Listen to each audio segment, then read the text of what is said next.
So,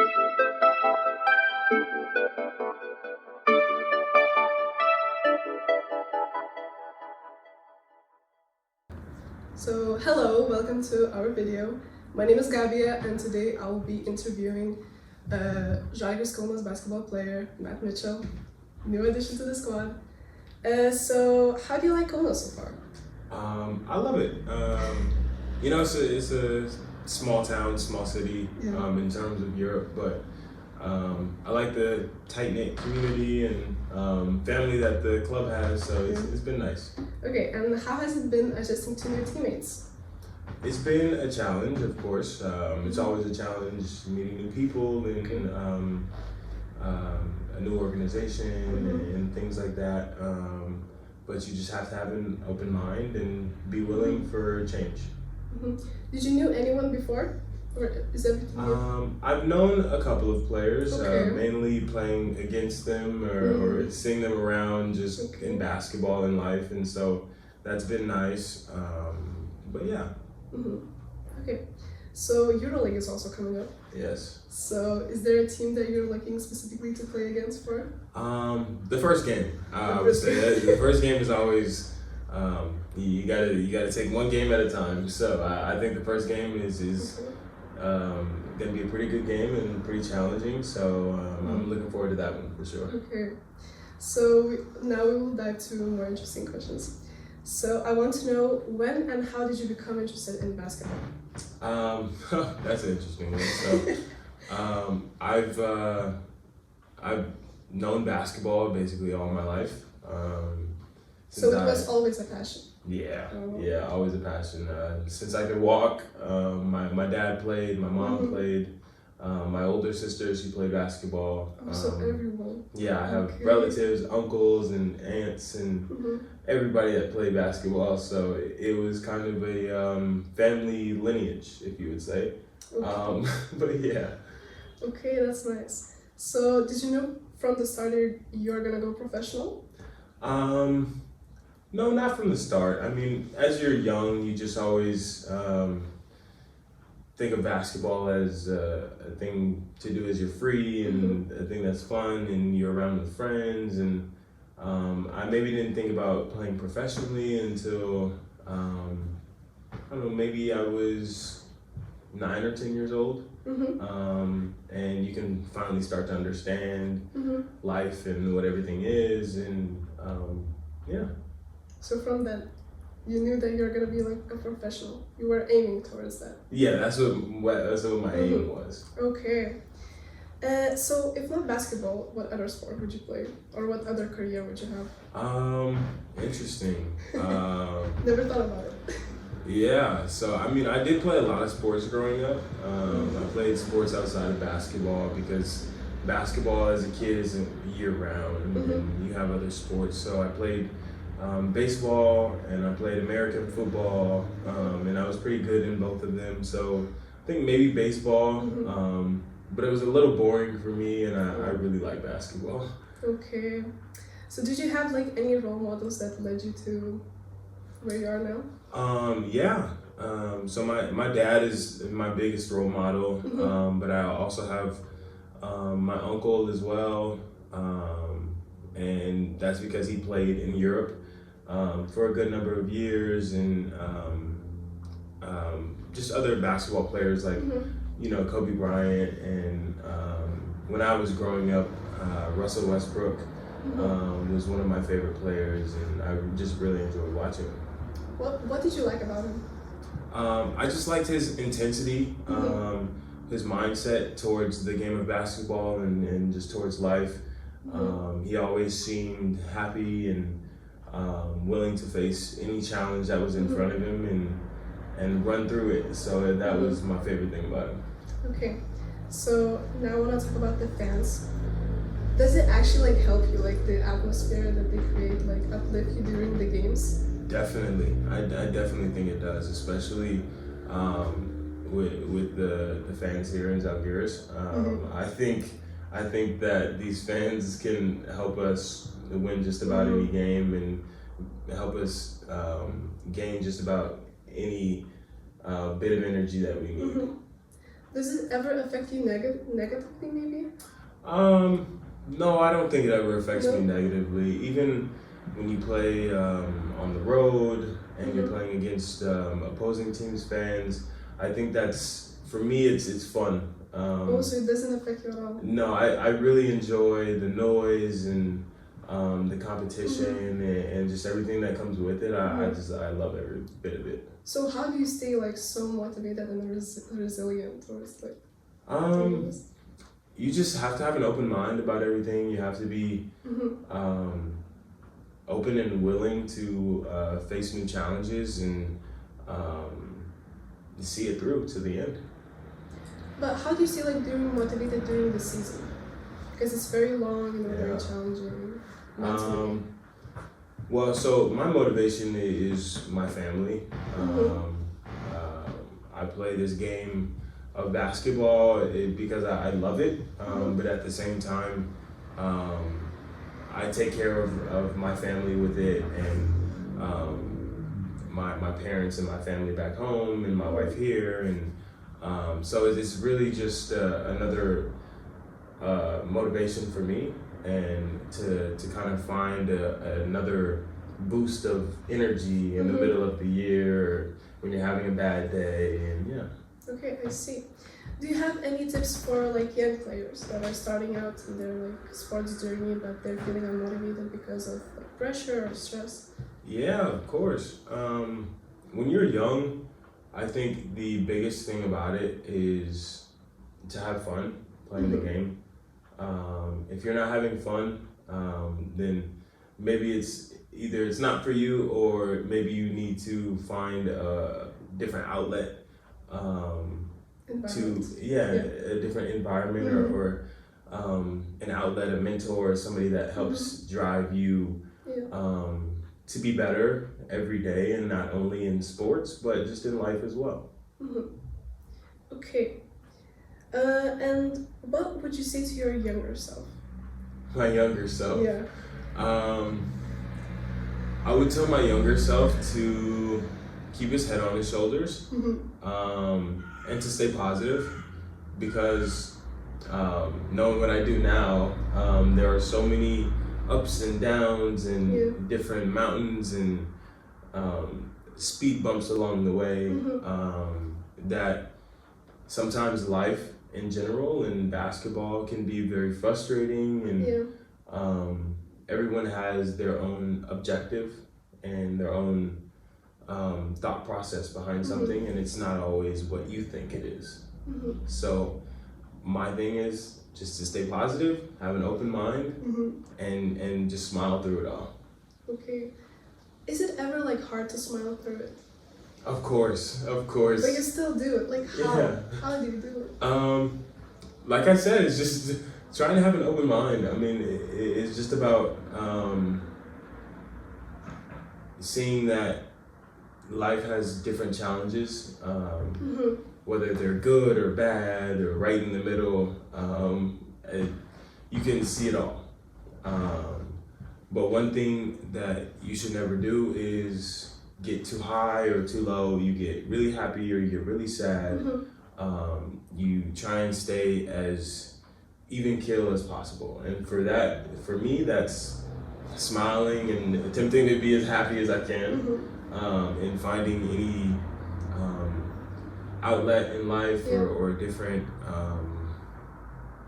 action, like going out for a walk or playing video games or finding somewhere to take pictures and photographs of landscapes and things like that. So that's just something that, for me, that keeps me going, keeps me happy, it keeps me energized. Just finding a different way of relieving yourself and expressing yourself. Okay. And how do you balance your social life and career? That's an interesting question.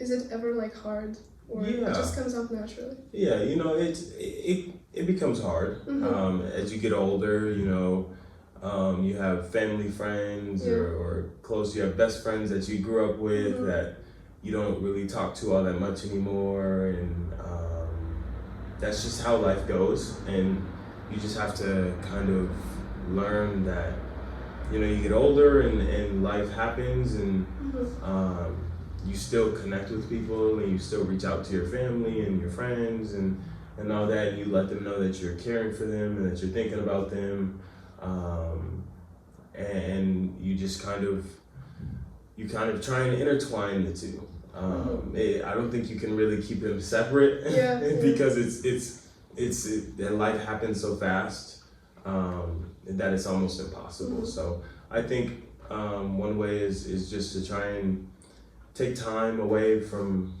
your sport or your profession and talk to your family, and at the same time you can, if you're feeling too much on one side, you take time and you just spend an hour or 2 hours in the gym, and you can go by yourself, you go with the coach, but you just spend time and kind of just lose yourself in the mental game of basketball. Okay, and how important is like the team around you, the environment that is created? Very important. Very important. If you're not in an environment that can help you grow, then it can really beat you up. Yeah. It's like a plant, like a tree. If a tree isn't in the right environment, then the tree dies. And if the tree is flourishing in the sun and you're giving it water and nourishment, it grows and it can live to be 100, 200 years old. So, yeah. So Zalgiris is that for you, right? Yeah, Zalgiris is that for me. I love it here, and I've enjoyed my time. Okay. So are there more pros or cons of being an athlete? I would say more pros. I think you learn a lot in a work environment, depending on the sport you play. With Zalgiris here, you learn to be in a work environment. You learn to deal with people day in and day out, on the court or off the court, or fans, or happy fans or angry fans, or whatever it may be. So you just learn a lot, and you learn a lot about yourself as well, and what works and what doesn't work, and I think that's the biggest part about it. Okay, did you have any like experience with bad team dynamics? Growing up, even professionally, just different dynamics that didn't work, and you try and find a way through it, because the worst thing you could do is run away from it. So the one thing that you don't want to do is ever run away from a situation. You always want to try and learn from it and grow through it. As much as you can be in a bad environment for you, you can still learn in that environment from that situation. And if you're ever put in that situation again, you know what to do. So do you have any like specific tips for like young players? Yeah. I think if you're ever in an environment that doesn't work for you, or you just don't like it, I think the first thing you should do is speak on it and let it be known as plainly as possible. I don't think you should be mean about it, or I don't think you should hide or try and sugarcoat it, but just try and be as straight and honest as possible. And if that's not something you're feeling like you can do, I think outside of that, it's just about trying to find the right outlet or mentor, or find the right direction that you can lead yourself into, that can allow you some relief in the situation. And then again, that teaches you a lot about yourself and about the situation. So our interview is coming to an end. So what would you say to someone who is on the verge of giving up on their sports dream, and what would you do in this kind of situation? somebody on the verge, I would have to say, if it's your dream and that's something that you've always wanted, you should never give up on it. But it was my dream, it is my dream, to play in the NBA someday. And when I graduated my university, it was still my dream, but I got injured, and one thing led to another, and I found myself playing in France, something that I never thought I would do. And then I found myself in Turkey, and now I found myself in Lithuania, and 4 years later, I visited all these countries in Europe and done all of these and seen all of these amazing places like Kauno, and that's something that your average everyday person can't say they've done. So even if you don't feel like you reach the highest point of your dream possible, or you feel like you haven't reached everything you've done, there's still a lot more to life, and there's still a lot more to do, and see and be a part of. How did you came back from your injury? How did you stay like motivated to not pick a different career or just? Yeah, I would put a lot of that motivation on my family. I mean, just to kind of be there for them, and to kind of never give up, and to always want to be there for them, and things like that. And for me, it was about basketball, just never wanting to give up my dream of being the best that I can be. And so that's the one thing that I can say about injuries, is that things happen and you never know when or what or how, but I think I've been injured maybe twice in my life before I graduated university, and after that I've been injured I think 3 times in 4 years. So it's just something that you kind of have to stay positive through, and just find another gear of a mental toughness. And how do you deal with stress? Are there any tips? I think smiling. Smiling through the pain. Yeah, smiling through the pain. I think it releases a lot of endorphins. I don't know the science behind it. I don't know what goes on, but if you can smile through the pain, and if you can find a reason to be happy every day, then I think you'll be set and you'll be good in life. Okay, so thank you so much for joining us. We really are happy to have you here. And yeah, that's it. Of course. Thank you for having me. I appreciate it, and it was great to talk to you guys.